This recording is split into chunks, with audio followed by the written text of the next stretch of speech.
বেশিরভাগ মানুষই ভালো কাজ বলতে বোঝে এমন কিছু যা তারা নিজেরা করে। ভালো কাজ মানে হচ্ছে আমি নামাজ পড়ি, আমি দান করি, আমি ভালো কিছু করলাম, আমি গালি দেই না, আমি এটা করি সেটা করি, আমি খারাপ কাজ থেকে দূরে থাকি এবং ভালো কাজ করার চেষ্টা করি। মানে হচ্ছে মানুষ ভালো কাজ বলতে বোঝে যাতে তারা কেবল নিজেরা সম্পৃক্ত। কিন্তু আসলে আমরা দুই ধরনের কাজ করি, এমন কাজ যা আমাদের প্রভাবিত করে আর এমন কাজ যাতে অন্যরা প্রভাবিত হয়। এই দুই ধরনের কাজ আছে। যখন আপনি নামাজ পড়েন তখন কে প্রভাবিত হয়? আপনি নিজেই। যখন আপনি দান করেন এটা আপনাকে প্রভাবিত করে, আবার অন্যকেও প্রভাবিত করে। যখন আপনি মিথ্যা বলেন এটা আপনাকে প্রভাবিত করে, কিন্তু এতে অন্য কেউ প্রভাবিত হয় না। এখন বিষয় হচ্ছে, আপনি যদি শুধুমাত্র এমন ভালো কাজের ব্যাপারে চিন্তা করেন যা শুধু আপনাকে প্রভাবিত করে, আর আপনার আশেপাশের মানুষরা এমন নয়, হয়তো অন্য কিছু করছে, তারা তাদের কর্তব্যে অবহেলা করছে, আর তারা যে তাদের দায়িত্ব অবহেলা করছে তা শুধু তাদেরকেই সমস্যায় ফেলছে না, বরং কাকে সমস্যায় ফেলছে? অন্যদেরকেও। আপনার অন্যদের প্রতিও দায়িত্ব আছে, আর এর অবহেলার কারণে অন্যরা প্রভাবিত হচ্ছে। আপনাকে অন্যায়ের বিপক্ষে দাঁড়িয়ে সত্য কথা বলতে হবে, এটা আপনার দায়িত্ব, এটা মানবতার প্রশ্ন। সহজভাবে বললে আসলে এমনটা করতে সাহসের প্রয়োজন হয়। সেই মুহূর্তে কথা বলা যখন আপনি দেখছেন আপনার চুপ থাকার কারণে হয়তো অন্য কেউ সমস্যায় পড়বে, এটা হলো তাওয়াসি বিল হক। আমাকে সত্যিকার অর্থেই তার পক্ষে দাঁড়াতে হবে, কারণ আমি যদি না দাঁড়াই তাহলে নিশ্চিতভাবে অন্য কেউ সমস্যায় পড়বে। ধরুন আপনি রাস্তা দিয়ে যাচ্ছেন, সেখানে হয়তো কিছু বাচ্চা বেসবল খেলছে রাস্তার মাঝখানে। তারা খুব জোরে বল মারছে, বল হয়তো মানুষের গাড়িতে পড়ছে। এটা কি মেনে নেওয়ার মতো ঘটনা? না। তারা অন্য মানুষের সম্পদের ক্ষতি করছে। তখন আপনার মাথায় আসলো, আমার মনে হয় এদেরকে থামতে বলা উচিত, সম্ভবত আমার কিছু একটা তাওয়াসি বিল হক করা উচিত। বুঝা গেল? এই তোমরা এখানে খেলো না। কিন্তু তখন আপনার মাথায় আসবে, আমি যদি এদেরকে খেলা থামাতে বলি এরা হয়তো আমাকে নিয়েই খেলা শুরু করবে। এরা শুধু মুখে বলেই ক্ষান্ত হবে না, আমাকে মারতেও পারে শুধুমাত্র থামতে বলার কারণে। এটা একটা খুবই ছোট উদাহরণ। বড় পরিসরে বললে, পরিবারের ভেতরে যদি এমন হয়, আপনার বাবা হয়তো কোনো ভুল করেছেন, আপনার মা, আপনার মেয়ে, আপনার বোন, আপনার স্ত্রী, পরিবারের কেউ হয়তো কোনো ভুল করেছে, তারা কোনো অন্যায় করেছে, কেউ হয়তো মোহর পরিশোধ করছে না, কিংবা সম্পত্তির সমান ভাগ করা হচ্ছে না, আর এটা আপনার সামনেই ঘটছে। আপনার ভেতরে তখন মনে হচ্ছে আমার কিছু বলা উচিত, আমার বলা উচিত যেটা ভুল। কিন্তু তখন আপনি ভাবেন এর ফলাফল কি হবে? তারা সবাই আমাকে বকা দেবে, তারা হয়তো আমাকে অহংকারী ভাববে, এমনকি আমার সাথে কথা বলা বন্ধও করে দিতে পারে।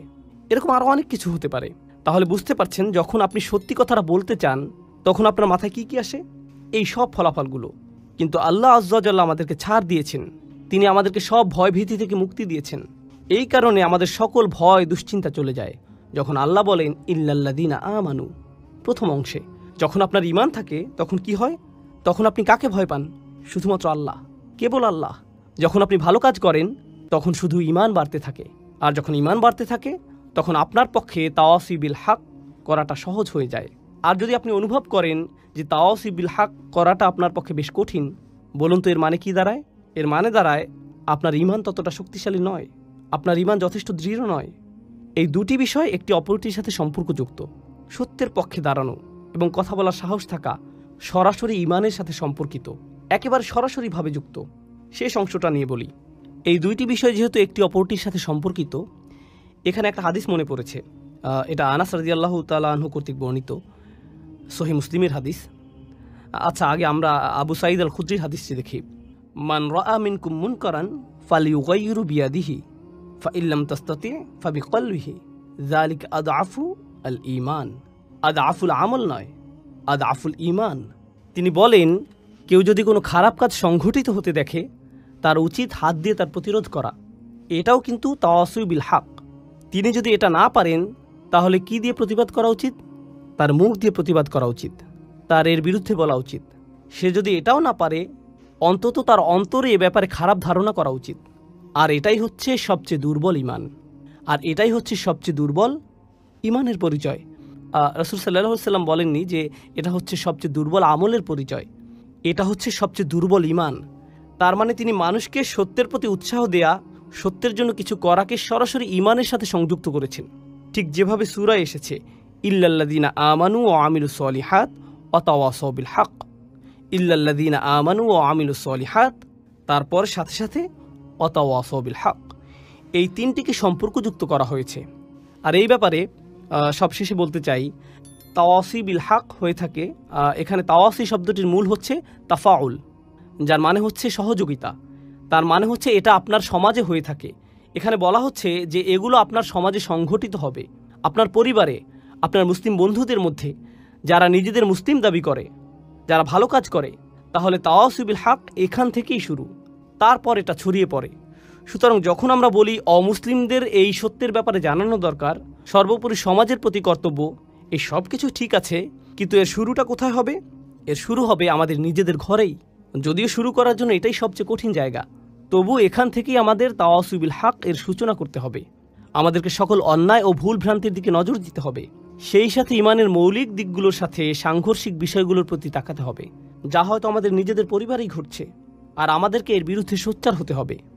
একটা চেয়ারে বসে ক্যামেরার সামনে মাইকে আপনাদেরকে এইসব বলাটা যত সহজ, নিজের পরিবারের মানুষদেরকে এসব বলা ততটাই কঠিন। সেটা অনেক অনেক অনেক বেশি কঠিন কাজ। এতে অনেক বেশি সাহসের প্রয়োজন হয়, এতে অনেক বেশি ধৈর্যেরও প্রয়োজন হয়, যা আমার পরবর্তী পয়েন্ট। আর তা হলো, যখন আপনি এগুলো করতে যাবেন তখন আপনার আবশ্যিকভাবে প্রচুর ধৈর্যের প্রয়োজন হবে। তাই আল্লাহ আজ্জা ওয়া জাল্লা এই সূরা শেষ করেছেন এভাবে, তাওয়াসাউ বিস-সবর। সবর শব্দটির কয়েকটি অর্থ আছে। বাংলায় ধৈর্য বললে অর্থটি ঠিক পরিপূর্ণ হয় না। তাহলে আসুন প্রথমে আমরা সবরের কয়েকটি অর্থ সম্পর্কে জেনে নেই। হ্যাঁ, সবর বলতে ধৈর্যও বোঝানো হয়, কিন্তু এ দিয়ে অধ্যবসায়ও বোঝানো হয়।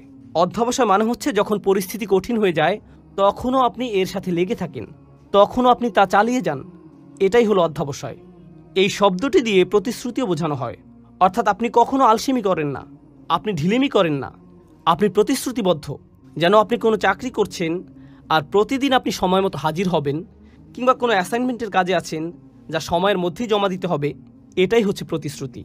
এটা দিয়ে ধারাবাহিকতাও বোঝায়, অর্থাৎ আপনি প্রতিশ্রুতির এদিক সেদিক করেন না, প্রতিশ্রুতি ভঙ্গ করেন না, এটা ঠিক থাকে। ইবনে তাইমিয়া রাহিমাহুল্লাহ সবরের সংজ্ঞায়ন করেছেন এভাবে, তিনি বলেছেন, সুসময় বা দুঃসময় আল্লাহ তাআলার প্রতি সমান আনুগত্য ধরে রাখাই সবর। আপনি যদি আল্লাহর প্রতি আনুগত্য ধরে রাখতে পারেন, সুসময় বা দুঃসময় যাই হোক না কেন, তাহলেই আপনি সত্যিকারের সবরের চর্চা করছেন। এটাই হলো সবর।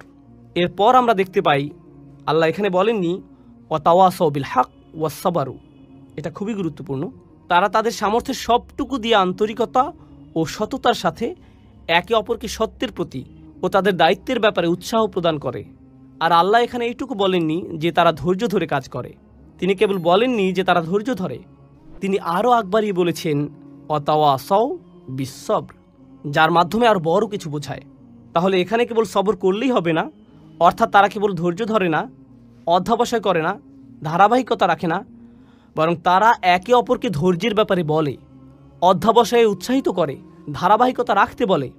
বলুন তো এ থেকে আমরা কি শিখলাম? আপনি একা আপনার সবর ধরে রাখতে পারবেন না, আপনার উপদেশের জন্য কাউকে প্রয়োজন, যাতে সে আপনাকে সাহস যোগাতে পারে এবং বলতে পারে, ভাই তোমার সবর করা প্রয়োজন। সবর একে অপরকে সাহস যোগায়। অন্যের কাছ থেকে আপনি এই শক্তি পাবেন, একা থাকলে আপনি সাহস হারিয়ে ফেলবেন।